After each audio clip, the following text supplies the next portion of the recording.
These are the instructions for step 3 of the persuasive speech counterclaim.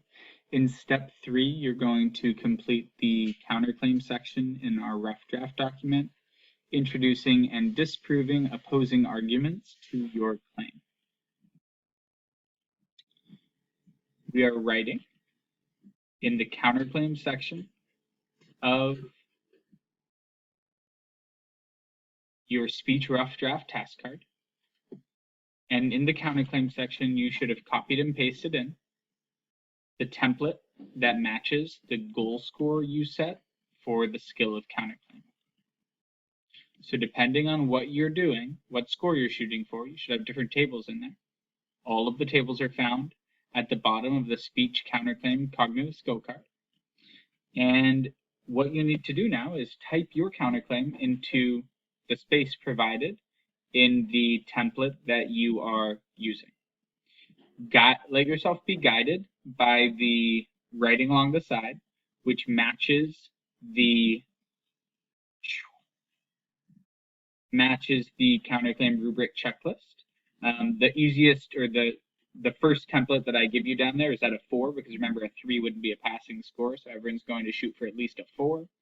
In a 4, you need to acknowledge that some people will disagree with your claim and clearly state the opposing opposition.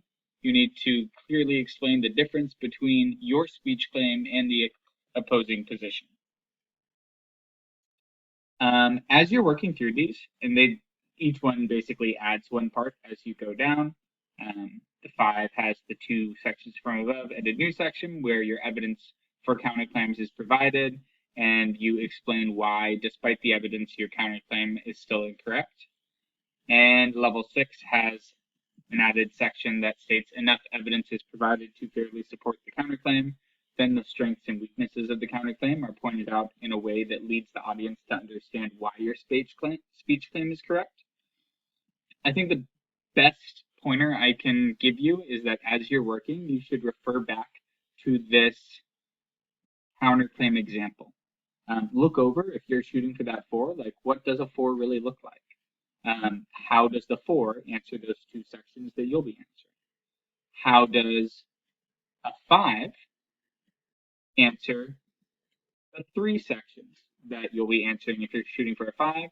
And how does a 6 answer all 4 sections really clearly in the way that you'll be doing?